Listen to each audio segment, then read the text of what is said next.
on, Dave. All right, so I was hanging out in the rod earlier getting some delicious lunch, and I noticed that this guy had a T-shirt that had Jesus' face on it, and it was that long kind of white Jesus with the real hippie hair, and he just looks super frail, like he's holding the lamb, and it looks like he's almost about to fall apart because he can barely strain the weight, just how heavy that is. And it's kind of funny when you see these pictures of Jesus, and if you talk to people and you ask them about how they perceive Jesus, it's not the same Jesus that you see in the Bible. And we see that it's not just us that has this problem. The disciples had the same kind of problem, and they hung out with Jesus where they didn't totally understand at all the times what Jesus was doing and what his purpose was. And so if you'll turn in your Bibles to Matthew 10, verses 34 and through 36, we're going to see that there are two actions that Jesus came to accomplish. There are two actions. And so we'll go ahead and we'll read the verses. And it says, "Do not think that I have come to bring peace to the earth. For I have not come to bring peace, but a sword." And so to step back for a little bit before we explain exactly what Jesus is doing here, we have to kind of look at the context. And understandably, this is one of the more difficult passages to understand in the Bible. On first reading, when you read through it, you're like, "Oh, Jesus, what are you talking about? What's going on?" But when you see and you look back, this is when Jesus is preparing to send out his 12 disciples into the world. He's just granted them authority and power, and he's sending them out to do his work and to evangelize, and this is kind of like their commencement speech. And specifically, right before we get to these verses, there's this big section where Jesus warns his disciples that they're going to face persecution, that they're going to face hardship. And then right at the end, in the tail end of these verses, we see that he talks about taking up your cross and being worthy and suffering for him. And so with kind of that lens, then we're going to go back and look at the passage here. And again, it begins and Jesus says, "Do not think." And what he's referring to, this idea for think, it's the way that one perceives something. It's a kind of perception. It's an idea. And what Jesus is saying is he's not just giving them facts. He's not just spewing out another parable to teach them. He's trying to change their perception. He wants to change the way that they view his purpose. And so the word for come here, the reason that it's important that the disciples need to understand why Jesus has come is because they're his representatives. They're his disciples. They're getting ready to go out, and they're going to be apart from him now, and they're going to be on their own, doing their own ministry. And if they're representing Jesus, and they don't understand why Jesus is doing what he's supposed to do, or they don't understand his purpose, they're going to misrepresent him.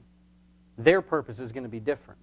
And so that's why Jesus wants them to know what he is here for. And when you look and it says peace on earth, now you have to take back and understand that Jesus isn't saying he doesn't want to bring peace. Because we all know that Jesus is going to come again one day. He's going to redeem the earth. He'll wipe every tear from our eyes. He'll make everything straight. And there will be peace forever. But that's not Jesus' purpose in this coming. That's not what he's doing now. And it's not to say that Jesus doesn't care about that. But what he's saying is, this is kind of the disciples' perception of peace. What the disciples think is that they think it's going to kind of, Jesus come and he's brought in the kingdom and he's just going to lay the beat down on the Romans, and then the kingdom's going to come in and everything's just going to be great and dandy. That they're just going to go out to all these places and everyone's just going to clap and be super happy they're working miracles and doing all this kind of stuff. And what Jesus is promising here is he's saying, no, I didn't come to do that. I didn't come to just bring peace, to make your life easy. I came for war. I came for something harder. And they need to understand that this is going to be difficult. And continuing the verse, it says, "I'm not come to bring peace, but a sword." What Jesus is doing is he's promising hardship and persecution. That's why he mentions persecution before. That's why right after this he talks about taking up your cross. And this section, this passage right here, stands in direct contradiction to the prosperity gospel. Jesus didn't come to make the disciples' lives easier. He didn't come so that they can be rich. He didn't come so that they can have peace and everything will be dandy. He came, and there's hardship that comes along with it. There's difficulty. Jesus came to bring war, and if he came, and if he was rejected, and if he's being opposed by the Pharisees, and if that's why he came, then the disciples are going to have to endure the same thing. And that's the message he's trying to get across, is don't think that this is going to be easy, guys. Don't think that everyone's just going to accept you. Don't think that it's just going to be peaceful. Understand that I came for something else. Understand there's going to be hardship along with this. So the first action that Jesus came for is to wage war. And the second action is he came to take priority. He came to take priority. Continuing in the passage, In verse 35 it says, "For I have come to set a man against his father, and a daughter against her mother, and a daughter-in-law against her mother-in-law."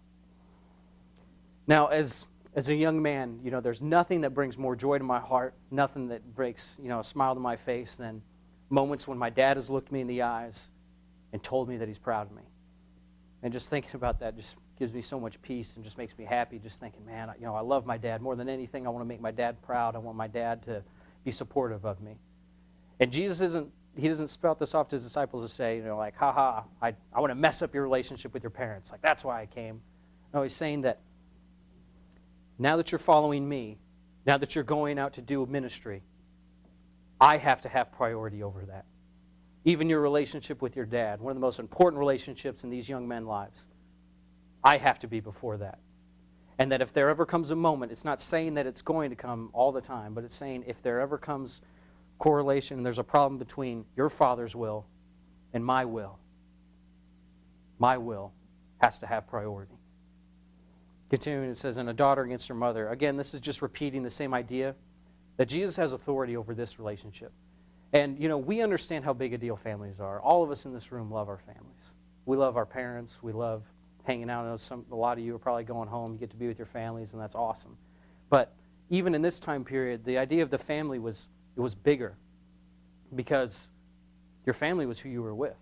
You were born with your family. You worked with your family.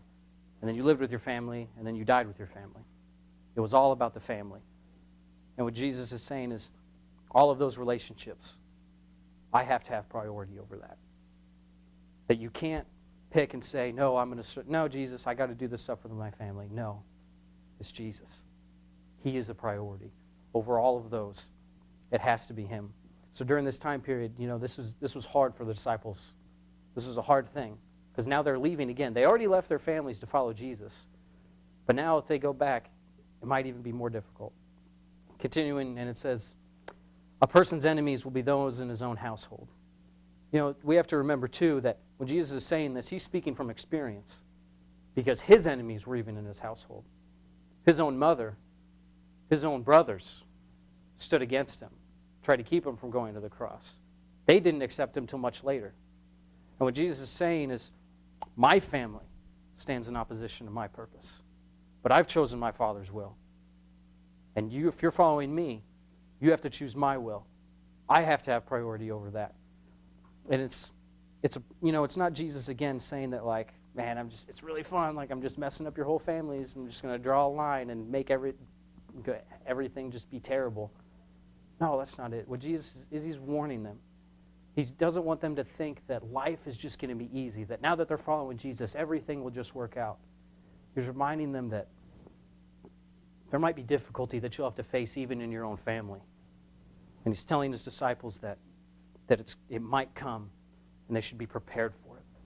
They have to be ready for that. In conclusion, I know that many of us in this room have had to feel the cold, harsh reality of these verses. That there are people in our families that don't know Jesus and that stand in opposition to what we want to live for, especially as going to be pastors. Can I be real transparent for a moment? Is that okay? I know the reality of these verses because I have a younger brother who is an unrepentant homosexual. He doesn't care about the Bible. He doesn't care about Jesus. And almost every time I see him, he just wants to fight with me. He wants to talk about how the Bible is stupid and how what I'm doing is a waste of my life and how I just hate everybody. And man, I love my brother more than anything. And just thinking about that brings so much pain to my heart. And I know that some of you maybe have stories similar to that or stories worse. But the reality is, Jesus didn't come just to put me and my brother at odds. And that as much as I love my brother, as much as we love our families, we have to love Jesus more. He has to have the priority.